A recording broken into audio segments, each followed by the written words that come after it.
It was true. Young confirmed it firmly. She was single. She had a daughter, but she had never been married. There was no shame in her voice, only the clarity of someone who refused to hide her own story.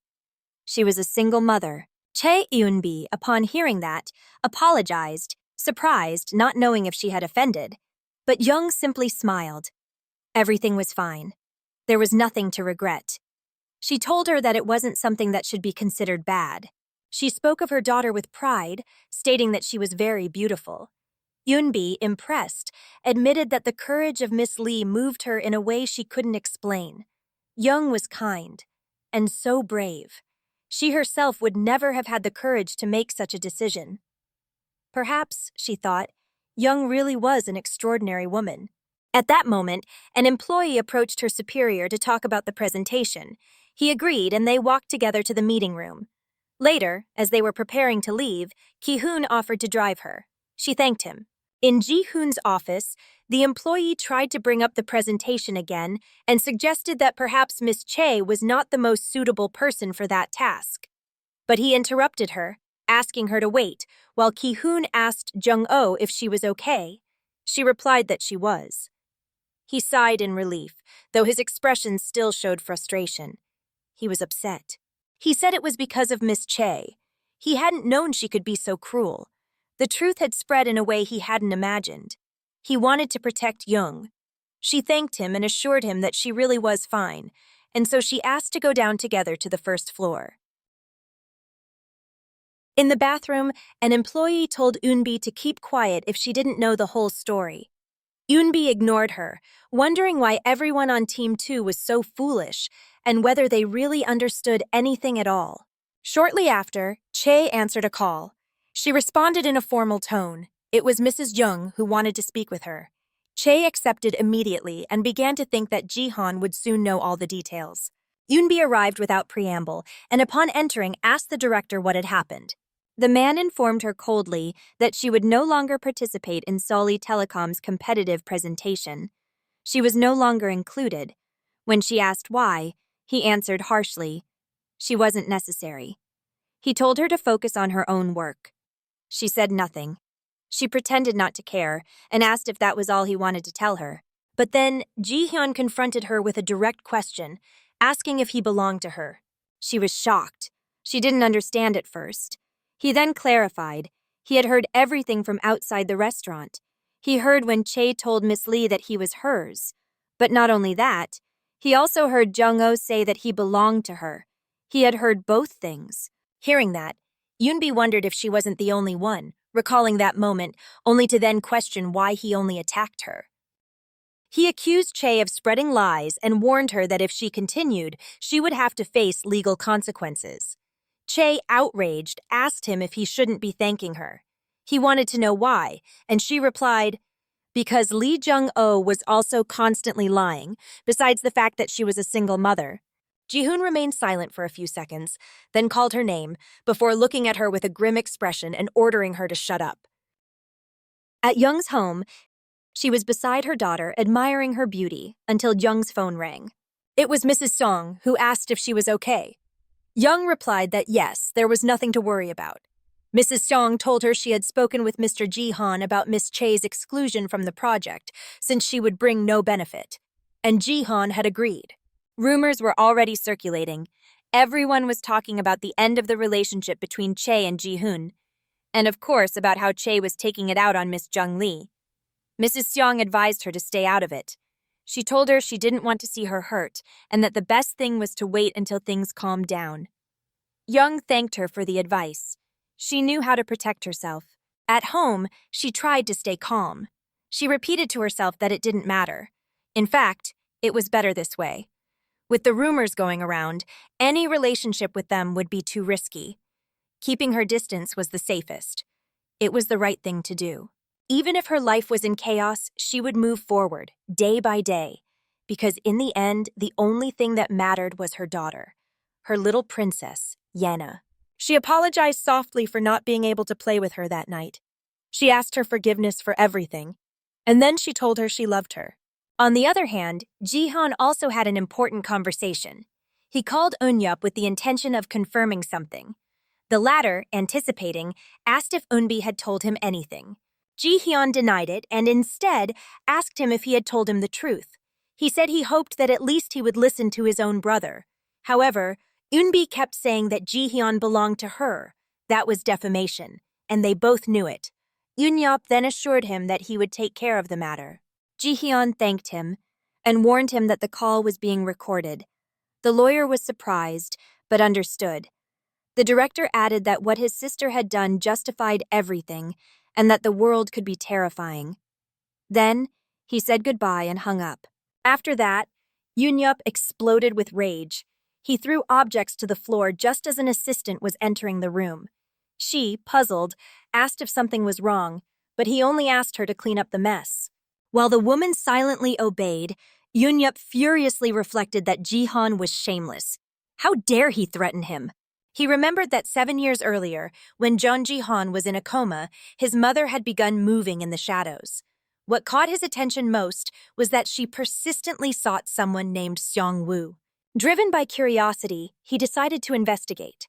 After a series of coincidences, he managed to naturally get close to that person. That's how they ended up sharing a chat at a bar. During the conversation, the lawyer asked if he had ever worked with any chaebol family. The young man replied that yes, there were many strange people in those circles. He clarified that he had no personal relationship with them, but that he had once done a job for someone in that family. He remembered then that the woman who hired him asked for something unusual. She gave him a phone and told him to call someone he didn't know, just to say some unpleasant things.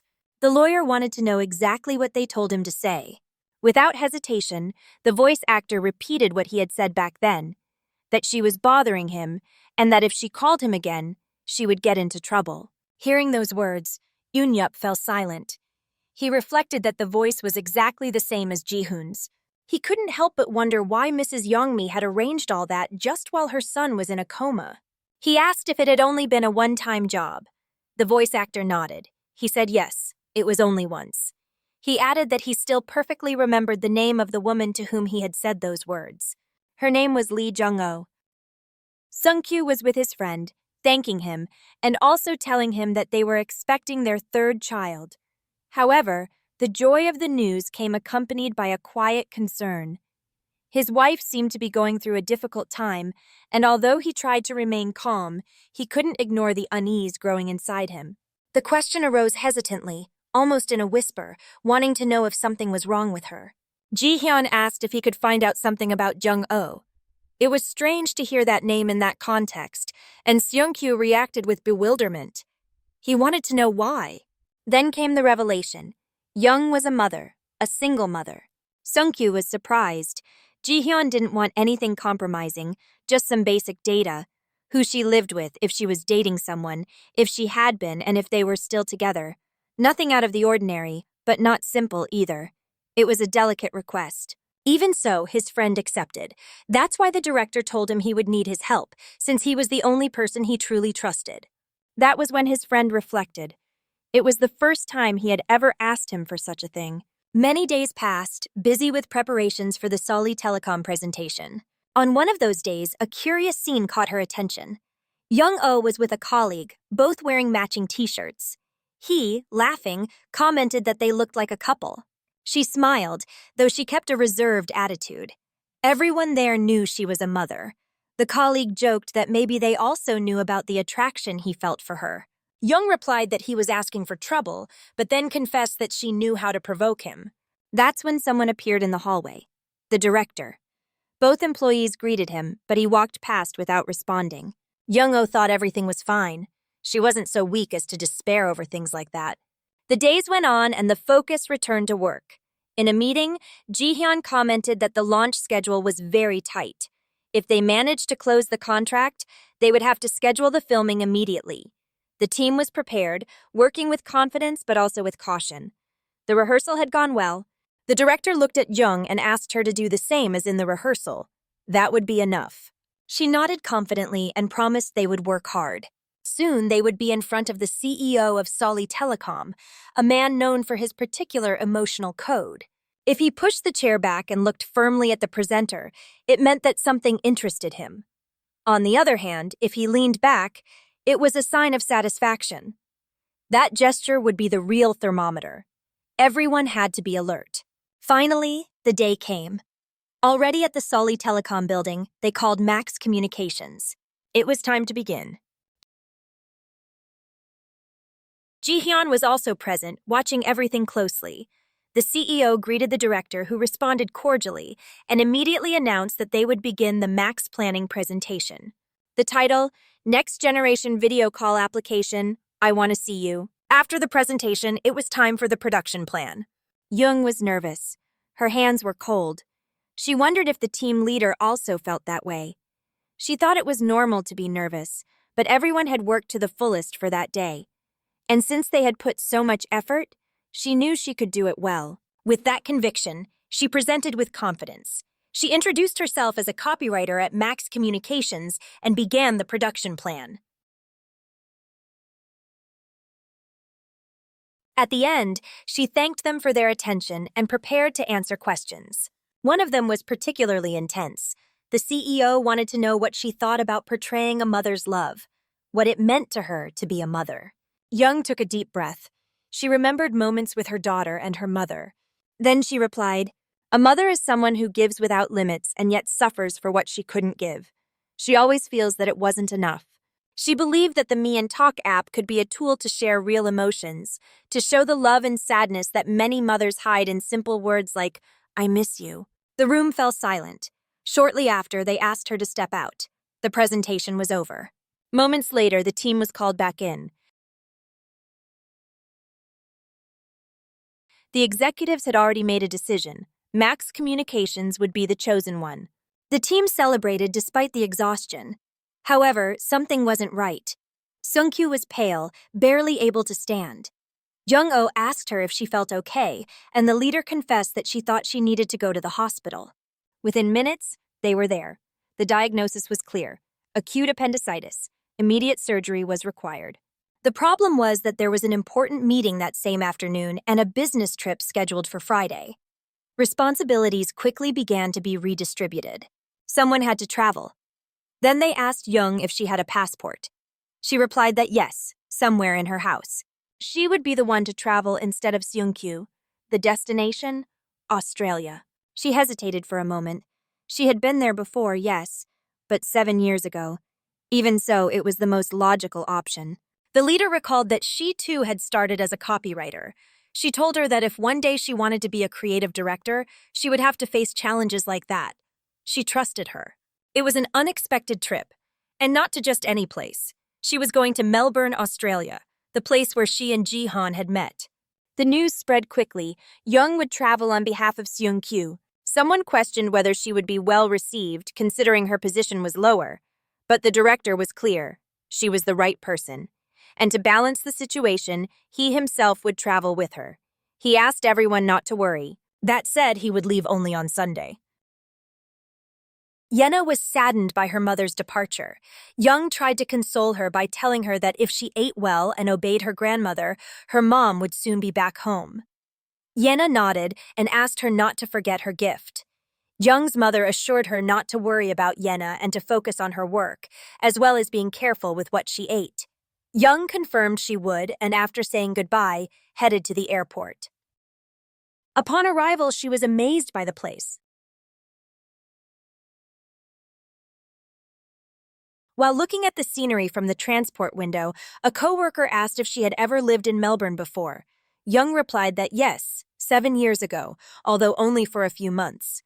Her friend commented that since the buildings were still the same, surely the place would bring back memories.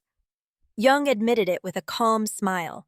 Thinking about what was ahead, Young remembered that on Saturday they would have to inspect all the locations, since filming would begin on Sunday and extend until Tuesday. At that moment, one of the workers mentioned that they had to define the menu, since Ji-hyun would soon be joining the group. That phrase bothered her. She wondered why someone had to pay out of pocket for a work trip, even if it was to please a client. It seemed unfair. The section chief explained that the client wanted to try local food. Young asked him to wait a moment while she checked out a place.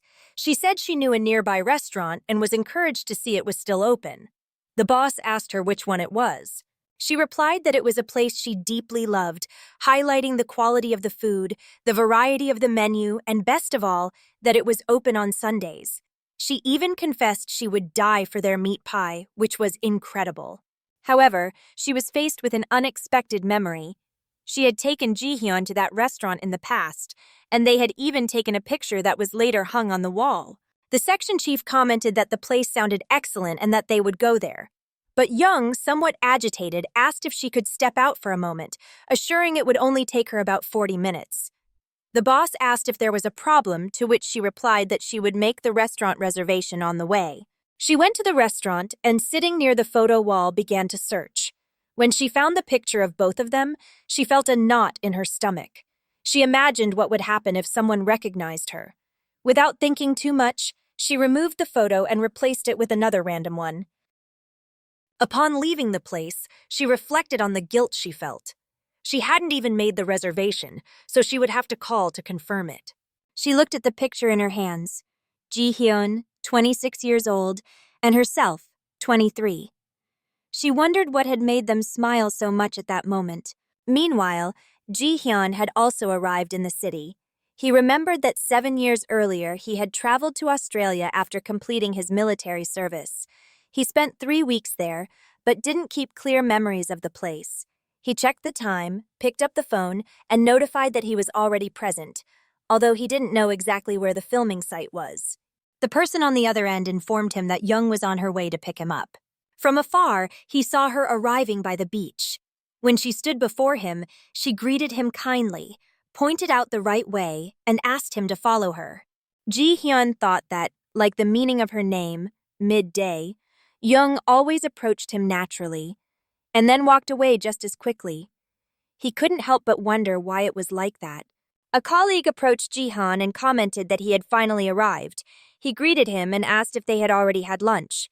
The man said he was thinking of going to a local restaurant. Young, meanwhile, was mentally begging that they say anything but going to eat local food.